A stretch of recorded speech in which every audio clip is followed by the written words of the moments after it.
Hi guys, నా పేరు Harsha. Welcome to my channel ఎడమోన ట్రావెలర్. ఈ వీడియోలో ఒడిస్సాలో ప్రత్యేకమైన చార్ధాములో ఒకటి అయిన పూరి జగన్నాథ్ ఆలయం గురించి తెలుసుకుందాం. ముందుగా పూరి ఎలా చేరుకోవాలో తెలుసుకుందాం. పూరి ఒడిశా రాష్ట్రంలో ఉంది. ఒడిశా రాజధాని అయిన భువనేశ్వర్ నుంచి పూరి 63 కిలోమీటర్లు ఉంటుంది. వైజాగ్, విజయవాడ, తిరుపతి నుంచి పూరికి డైరెక్ట్ ట్రైన్స్ ఉన్నాయి. Hyderabad to puri direct trains అయితే లేవు. హైదరాబాద్ నుంచి పూరి చేరుకోవాలనుకున్న వాళ్ళకి కుర్దా జంక్షన్ వారికి ట్రైన్స్ ఉంటాయి.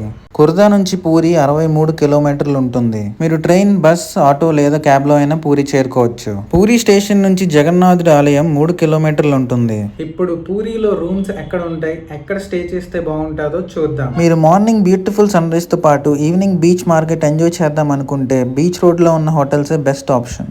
ఆలయం దగ్గరలో కూడా రూమ్స్ ఉంటాయి. దర్శనంకి మాత్రమే వచ్చిన వాళ్ళు ఆలయం సమీపంలో ఉన్న హోటల్స్ ని ప్రిఫర్ చేసుకోవడం బెటర్. ఆలయం లోపలికి ఫోన్స్, కెమెరాస్ అలా ఉండదు. ఇక్కడ ఫోన్స్ అండ్ షూస్ పెట్టుకోవడానికి స్టాండ్స్ ఉంటాయి. ఫోన్స్ కి, షూస్ కి 10 రూపీస్ అయితే ఛార్జ్ చేస్తారు. ఇప్పుడు పూరి జగన్నాథ్ ఆలయం గురించి తెలుసుకుందాం. జగన్నాథ్, జగత్ అంటే విశ్వం, నాథ్ అంటే ప్రభువు అని అర్థం. జీవితంలో తప్పక దర్శించవలసిన చార్ధాం పుణ్యక్షేత్రాల్లో ఈ దేవాలయం ఒకటి. చార్ధాం అంటే 4 పుణ్యక్షేత్రాలని అర్థం. పుణ్యక్షేత్రాలైన బద్రీనాథ్ సత్యయుగాన్ని, రామేశ్వరం తైత్రయుగాన్ని, ద్వారకా ద్వాపర యుగాన్ని, పూరి కలియుగాన్ని సూచిస్తాయి. పూరి జగన్నాథ్ ఆలయంకి 4 ద్వారాలు ఉంటాయి. తూర్పున సింహపు ద్వారం, పశ్చిమాన పులి ద్వారం, ఉత్తరాన ఏనుగు ద్వారం, దక్షిణాన అశ్వద్వారం ఉంది. ఈ ఆలయంలో విష్ణుమూర్తి జగన్నాథుడిగా పూజలు అందుకుంటున్నారు. ఇప్పుడు మనం ఆలయ నిర్మాణం గురించి తెలుసుకుందాం. ఆలయానికి చెందిన రాగి శాసనాల ప్రకారం రాజు అయిన అనంతవర్మ చోడగంగదేవ ఆలయ నిర్మాణాన్ని ప్రారంభించాడు. 11వ శతాబ్దంలోనే ఈ ఆలయ నిర్మాణం జరిగింది. కొన్ని సంవత్సరాల తర్వాత ఒడిస్సా పాలకుడైన భీమదేవ ఈ ఆలయానికి ప్రస్తుతమున్న రూపుని ఇచ్చాడు. ఈ ఆలయం అద్భుత కట్టడాల్లో ఒకటిగా స్థిరపడింది. ఇప్పుడు ఆలయం యొక్క విశేషాల గురించి తెలుసుకుందాం. శ్రీకృష్ణుడి ఆలయంలో కృష్ణుడు రుక్మిణీ సత్యభామలతో దర్శనమిస్తారు. కానీ ఈ ఆలయంలో శ్రీకృష్ణుడు తన అన్నా చెల్లి అయిన బలరాముడు, సుభద్రలతో దర్శనమిస్తారు. ఈ ఆలయంలో మనం నిత్యం చూసే శ్రీకృష్ణుడి రూపం ఉండదు. అసంపూర్ణంగా చేతులు, కాలు లేకుండా ఉంటుంది. ఎందుకు అలా ఉంటుంది అన్నదానికి పెద్ద చరిత్రే ఉంది. ఆలయంలో ఉన్న మూల విరాట్ను రాతి లేదా లోహంతో తయారు చేస్తారు. కానీ ఈ ఆలయంలో మూల విరాట్ను చెక్కతో తయారు చేస్తారు. ఆషాఢమాసం ఏ సంవత్సరంలో వస్తుందో ఆ సంవత్సరం కొత్త మూర్తులను మారుస్తారు. ఇప్పుడు ఎవరికి అంతుపట్టని ఆలయ నిర్మాణంలో ఉన్న సైన్స్ గురించి తెలుసుకుందాం. ఈ ఆలయంపై ఉన్న జెండాకు చాలా ప్రత్యేకత ఉంది. మామూలుగా జెండా గాలి వీచే దశలో ఎగురుతుంది. కానీ ఈ ఆలయం శిఖరంపై ఉన్న జెండా గాలికి వ్యతిరేక దశలో ఎగురుతుంది. ప్రతిరోజు సూర్యాస్తమయమయ్యే సమయంలో జెండాని మారుస్తారు.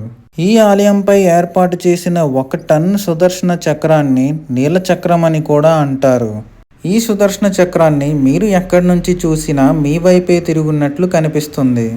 అలా అని మీరు ఆలయానికి మరీ దగ్గరగా వెళ్ళి చూస్తే మీకు అలా కనిపించదు. కొంచెం దూరం నుంచి చూస్తేనే మీకు తెలుస్తుంది. ఈ ఆలయం పైన పక్షులు ఎగరవు. ఎందుకు ఎగరవు అనేది ఎవరికీ అంతుపట్టని విషయం. ఈ ఆలయం పైన విమానాలు కూడా ప్రయాణించవు. ఈ ఆలయానికి కిలోమీటర్ దూరంలోనే సముద్రం ఉంది. ఈ సింహపు ద్వారం నుంచి ఆలయం లోపలికి ప్రవేశించిన తర్వాత సముద్రం నుంచి వచ్చే శబ్ద తరంగాలు ఆగిపోతాయి. అలా ఎలా నిర్మించారో అన్నది ఎవరికీ అంతుపట్టని విషయం. ఈ ఆలయం అద్భుత కట్టడాల్లో ఒకటి అని చెప్పవచ్చు. రోజులో ఏ సమయంలో కూడా ఆలయం గోపురం నీడ కనిపించదు.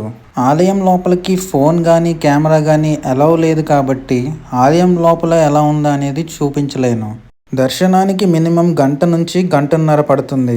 జనాలు బట్టే దర్శనం టైం కూడా మారుతుంది. నేను సమ్మర్లో వెళ్ళాను కాబట్టి జనాల రద్దీ కొంచెం ఎక్కువగా ఉంది. ఇప్పుడు జగన్నాథుడి రథయాత్ర యొక్క పూర్తి వివరాలు తెలుసుకుందాం.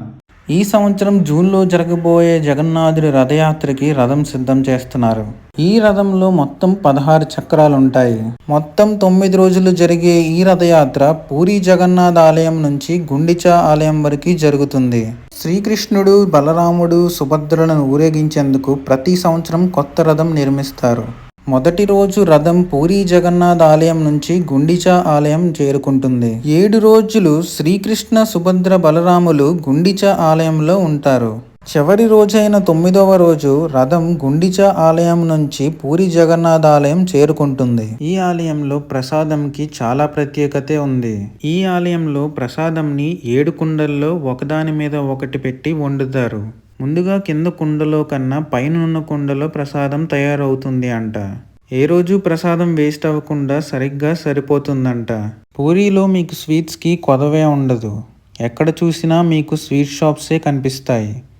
ఇక్కడ స్వీట్స్ ఫేమస్. ఇక్కడ మీకు ప్రత్యేకంగా కాజాలు అయితే ప్రతి దగ్గర కనిపిస్తాయి. ఇంకా పూరిలో చూడవలసిన ప్రదేశాలు చాలానే ఉన్నాయి. వాటి గురించి వచ్చే నెక్స్ట్ వీడియోస్లో డీటెయిల్గా చూపిస్తాను. ఈ ఒడిస్సా సిరీస్లో టోటల్ 6 వీడియోస్ వస్తాయి. Puri beach, Chandrabhaga, Bhubaneswar, Konark temple, Chilika lake, Odisha tour plan. మీకు ఈ వీడియోలో ఏ డౌట్స్ ఉన్నా కమెంట్ సెక్షన్లో అడగండి, రిప్లై చేస్తాను. ఈ వీడియో మీకు నచ్చినట్టయితే లైక్, షేర్ అండ్ సబ్స్క్రైబ్ చేసుకోండి. బెల్ ఐకాన్ కొట్టడం మర్చిపోకండి.